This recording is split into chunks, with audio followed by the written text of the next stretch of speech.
আসসালামু আলাইকুম। কোরআন উইকলি।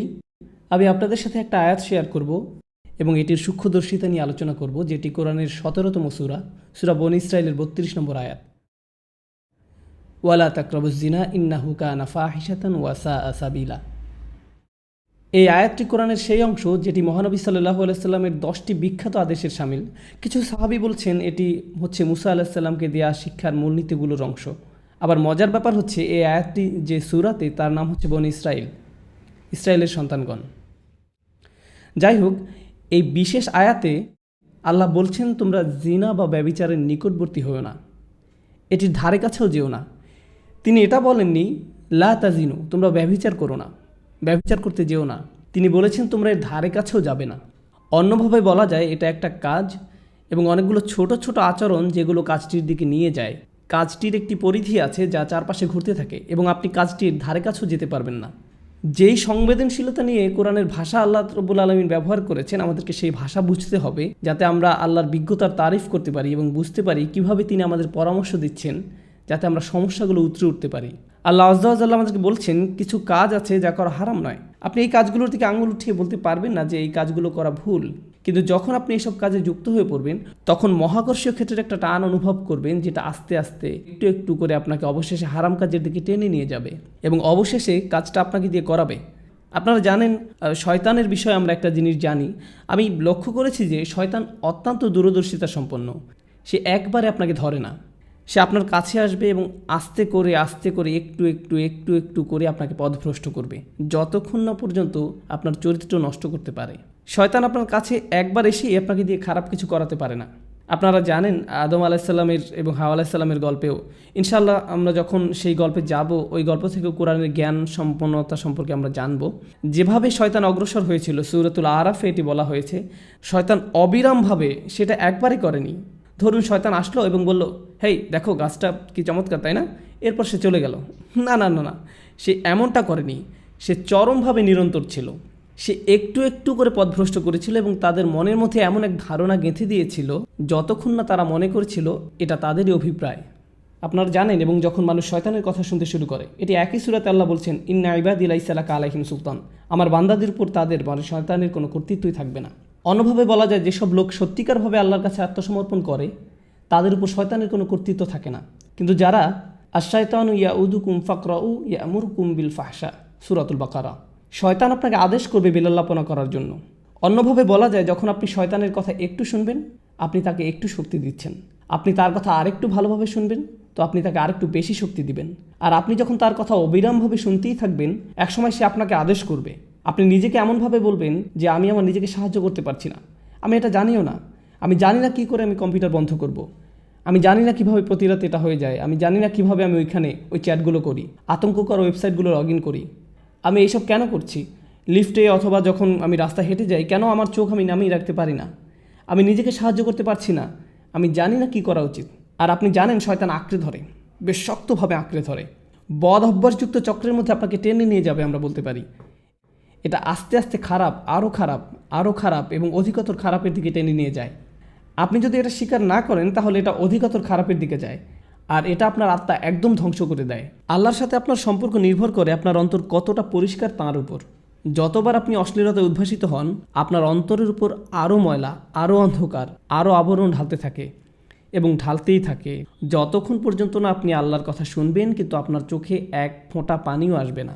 এটা আসবে না কারণ আপনার হৃদয় এতই কঠিনে পরিণত হয়েছে যে আপনি যত অনাবৃত অবস্থা দেখেছেন, যত পাপ করেছেন চোখ দিয়ে সব সময়, আর আপনি এটার গুরুত্বও দিচ্ছেন না। আপনারা জানেন একটা সুন্দর হৃদয় যন্ত্রণাগ্রস্ত হয় যখন অসমীচীন কিছু একটা দেখে যা আল্লাহর নির্দেশের সাথে সামিল নয়। এটা আকর্ষিত হয় না, বরং যন্ত্রণাগ্রস্ত হয়। অবিলম্বে তার বিবেক চাঙ্গা হয়ে ওঠে, অস্থিরতা বন্ধ হয়ে যায়। যখন আপনার এরকম হৃদয় থাকবে, এরকম অবস্থায় যাবেন, আপনি নিজেকে নিয়ন্ত্রণ করতে পারবেন। এগুলোর মধ্যে ভালো কিছুই খুঁজে পাবেন না, আপনার এমন কোনো অনুভূতিই হবে না। আপনার এই অনুভূতিও হবে না যে এটা ভুল। যেটা হবে, আপনি কোনো বোনের দিকে তাকানোর আগে তার আশেপাশে দেখবেন যে অন্য কেউ তাকে দেখছে কিনা, এবং তারপর আপনি ভালো দৃষ্টি নিয়ে তাকাবেন। দেখবেন যে আল্লাহর ভয় একদমই নেই। একমাত্র যে ভয়টা আছে সেটি হলো পাপের ভয়। পাপ ছাড়া আর কোনো ভয়ই নেই। কি ভীষণ অতিমানবিক অবস্থা এটি। আল্লাহ বলছেন ইয়ালামু খাইনাতাল আয়ুনু ওয়া মা তুখফিস সুদূর। তিনি জানেন চুরি করে তাকানো, একটু এদিক সেদিক তাকানো, তিনি এটা জানেন। আপনার একটু চাহনি, আপনার তাকানোর মানে কি, এবং তিনি জানেন আমাদের বক্ষস্থল কী লুকিয়ে রাখে। আপনারা কি জানেন আমি এই বিশেষ আয়াতটি কেন আলোচনা করছি? তোমরা জিনার নিকটবর্তী হও না, ইন্নাহু কানা ফাহিশাতান। এটা সবসময় একটা অস্থিরতা, বেলেল্লাপনা, অশ্লীল কাজ। ওয়াসা সাবিলা, একটা ভয়ঙ্কর পথ। আল্লাহ এটাকে একটা পথ হিসাবে বর্ণনা করছেন। ভয়ঙ্কর পথ, পথে পদক্ষেপ থাকে, ঠিক? পথ মানেই পদক্ষেপ। আপনাকে শনাক্ত করতে হবে আপনি কোন পদক্ষেপ নিচ্ছেন। এই পদক্ষেপ নিতে আপনাকে কি করতে হচ্ছে? আপনারা জানেন প্রত্যেকটা কাজের কিছু প্রক্রিয়া থাকে, কিছু চক্র থাকে। স্কুলের পরে আপনি কয়েক ঘন্টা সময় পাচ্ছেন আপনার পিতামাতা বাসায় ফেরা পর্যন্ত। আপনারা জানেন আপনি কিছু বন্ধুর সাথে ঘুরছেন যাদের কোনো মান নেই। প্রত্যেকটা সময় আপনাকে শনাক্ত করতে হবে কোন কাজগুলো আপনাকে পাপের দিকে টেনে নিয়ে যায়। আমাদের গোড়া থেকে এগুলো কেটে ফেলতে হবে। আমাদেরকে এই পথে গা ভাসিয়ে দেওয়া বন্ধ করতে হবে। ওয়াসা আসাবিলা। আমার কাছে এই আয়াতের অসাধারণ দিকটি কি জানেন? যেভাবে এটি সম্পৃক্ত করা হয়েছে। এই আয়াতের পরে আল্লাহ তাআলা বলছেন, তোমরা মানুষ হত্যা করো না। ওয়ালা তাকতুলুন নাফসাল্লাতী হারামাল্লাহু ইল্লা বিল হক।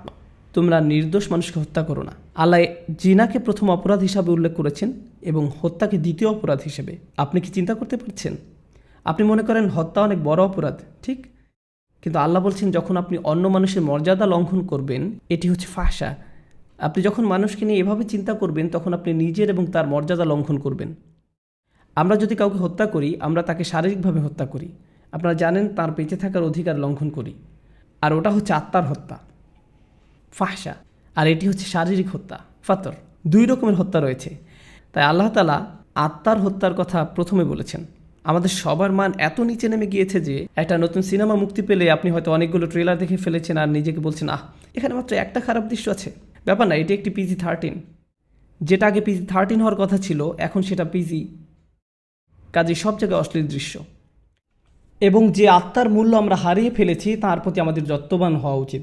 এটা আমাদের নামাজের উপর প্রভাব ফেলছে, দোয়ার উপর প্রভাব ফেলছে, আমাদের চরিত্রের উপর প্রভাব ফেলছে, এটা আমাদের পরিবারের উপর প্রভাব ফেলছে। এবং আমরা গুরুত্বও দিচ্ছি না। আমরা মনে করি এটাই জীবন, আমাদের সময়ের সাথে তাল মিলিয়ে চলছি। ঠিকই আছে, সবাই একই কাজ করছে, আমরা কি করতে পারি? তাই আপনি যেসব ছবি ফেসবুকে পোস্ট করছেন তার গুরুত্ব দিচ্ছেন না। আমি ফেসবুক ব্যবহার করা বন্ধ করে দিয়েছি। আমি বলছি না যে ফেসবুক ব্যবহার করা হারাম, আমি ব্যক্তিগতভাবে এটা ব্যবহার করতে পারছি না। আপনারা জানেন আমি এটা ব্যবহার করি না। আমি সামাজিকীকরণের জন্য কিছু একটা পোস্ট করলাম, কোনো ঘোষণা কিন্তু কিছু একটা শেয়ার করলাম, কিন্তু কিছু জিনিস দেখে আমি খুব মর্মাহত হয়েছি যে আপনি কিভাবে এটা করতে পারেন। আপনি একজন মুসলিম এবং কিভাবে আপনি এই ধরনের ছবি পোস্ট করতে পারেন? নিজের মর্যাদা নিজেই রাখুন, নিজের পরিবারের মর্যাদা বজায় রাখুন, নফসকে নিয়ন্ত্রণ করুন। চোখ দিয়ে তাকানো, চোখের জিনা থেকেই বাকি সব শুরু হয়। অন্য সব কিছু এখান থেকে শুরু, অন্য সব কিছুই চোখের জিনা থেকে শুরু। ইনশাআল্লাহ তাআলা আমি আপনাদের সাথে এই বিষয়ে ছোট ছোট টুকিটাকি কোরআন থেকে এই বিষয়ের উপর কিছু সংযুক্ত আয়াতের অংশ নিয়ে আরেকদিন আলোচনা করব। কিন্তু আজকে ইনশাআল্লাহ শেষ যে জিনিসটি আলোচনা করব তা হচ্ছে ফাহশা, যার অনুবাদ হচ্ছে লজ্জাহীনতা, উত্তেজনা, অশ্লীলতা। আরবি ভাষার কিছু নিয়ম আছে যেগুলো একই রকমের, ওয়াহাস এবং ফাহাস। ওয়াহাস মানে হচ্ছে বন্যপ্রাণী, ফাহাস মানে হচ্ছে যে বন্যপ্রাণীর মতো আচরণ করে। লজ্জাহীনতা এমন একটি আচরণ হিসাবে বর্ণনা করা হয়েছে যেটি বন্যপ্রাণীর আচরণের মতো। আল্লাহ মানবকুলকে মর্যাদাবান করেছেন। আদম আলাইসাল্লামের উপর যে শাস্তি দেওয়া হয়েছিল সেটা হলো তার জামা কাপড় খুলে ফেলা হয়েছিল। আমাদের আদি পিতামাতার জামা কাপড় খুলে ফেলা হয়েছিল। এটা আল্লাহর পক্ষ থেকে একটা শাস্তি ছিল এবং অবিলম্বে তারা বুঝতে পেরেছিলেন যে তাদের উচিত নিজেদের ঢেকে রাখা। তারা সমাজ থেকে নিজেদের ঢাকার শিক্ষা পাননি। সমাজ তাদেরকে লজ্জাহীনতার শিক্ষা দেয়নি। আপনারা জানেন আজকাল আমাদের নৃতত্ত্ববিদরা আপনাদেরকে শেখাবে যে আপনারা জানেন সমাজ আমাদেরকে জামা কাপড় দিয়েছে। এটা একটা সামাজিক যৌক্তিকতা যে আমরা ইতিহাস থেকে জামা কাপড় পরা এবং নিজেদের ঢেকে রাখার শিক্ষা পেয়েছি, কিন্তু প্রকৃতিগতভাবে আমাদের বন্যপ্রাণীর মতো থাকার কথা ছিল। আদম আলাইসাল্লাম সমাজ থেকে কিছু শেখেননি, তাকে আল্লাহ বিবেক দিয়েছিলেন এবং যখন তার কাপড় খুলে ফেলা হয়েছিল তিনি প্রকৃতিগতভাবেই তাড়াতাড়ি নিজেকে ঢাকার চেষ্টা করেছিলেন। আমাদের আদি পিতামাতা নিজেকে ঢাকার চেষ্টা করেছিলেন। আমাদের এমন মানুষ হওয়া উচিত যেন আমরা আমাদের নিজেদের ঢেকে রাখতে পারি এবং অন্যদের দিকে না তাকিয়ে অন্যদের মর্যাদা দিতে পারি। যদিও তারা নিজেদের মর্যাদা নিজেরা রাখতে না পারে, তবুও আমাদেরকেই তাদের মর্যাদা দেওয়া উচিত, কারণ ওরাও আল্লাহর সৃষ্টি। এবং আমাদের নিজেদের প্রতি সম্মিলিতভাবে মানবকুলের প্রতি বেশি সম্মান বোধ থাকতে হবে, তাদের দিকে না তাকিয়ে যেভাবে এক বন্যপ্রাণী অন্য প্রাণীর দিকে তাকায়। আল্লাহ আজ্জাল্লাহ আমাদের আধ্যাত্মিকতা বৃদ্ধি করে দিন। চলতি আত্মিক সমস্যা যা আমাদেরকে চোখ নিচে নামিয়ে রাখতে দেয় না তা থেকে সুস্থ রাখুন এবং আল্লাহ আমাদেরকে অসৎ সঙ্গ, ওই অবস্থা, ওই সব কাজে সম্পৃক্ততা যেগুলো আমাদেরকে ভয়ঙ্কর ভয়ঙ্কর পথের দিকে টেনে নিয়ে যায় তা থেকে বিরত রাখুন। আল্লাহ আজ্জাল্লাহ আমাদের শুদ্ধ সুস্থ আধ্যাত্মিক জীবনের পথ পরিষ্কার করে দেন এবং সহজ করে দিন। বারাকাল্লাহু লি ওয়া লাকুম। আসসালামু আলাইকুম কোরআন উইকলি।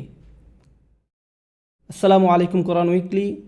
নবী করিম সাল্লাল্লাহু আলাইহি সাল্লাম আমাদেরকে বলেছেন, যে লোক অন্যকে ভালো কাজের দিকে নির্দেশ দেয় সেও ওই ভালো কাজের সওয়াব পাবে। আমাকে অনুগ্রহ করুন এবং আপনাদের সবাইকে অনুগ্রহ করুন, এই ভিডিও থেকে যদি ভালো কিছু পেয়ে থাকেন তাহলে ভালোটা শেয়ার করুন, বন্ধু এবং পরিবারের সাথে শেয়ার করুন, সওয়াব পান। এটি অত্যন্ত সুন্দর একটি প্রকল্প। আমি সত্যিকার অর্থেই কোরআন উইকলি সফলভাবে চালানোর জন্য সবাইকে তারিফ করছি। আমি দোয়া করছি যাতে আল্লাহ তাদেরকে আরও বেশি বেশি করে রহমত দান করেন, তারা আরও ভালো ভালো কাজ করুক। আল্লাহ বলছেন, যারা মানুষের প্রতি কৃতজ্ঞতা জানায় তারা আল্লাহর প্রতিই কৃতজ্ঞতা জানায়। মহানবী সাল্লাল্লাহু আলাইহি সাল্লামের হাদিস থেকে আমরা এই শিক্ষা পাই, আমাদের অবশ্যই ভালো কাজের তারিফ করতে হবে। অন্যের ভালো কাজের তারিফ করা একই সাথে আল্লাহর কথা ছড়ানো, মানে তাদেরকে আরও বেশি সওয়াব পেতে সাহায্য করা, নিজেদেরকে আরও বেশি সওয়াব পেতে সাহায্য করা ইনশাআল্লাহ তাআলা। বারাকাল্লাহু লি ওয়া লাকুম।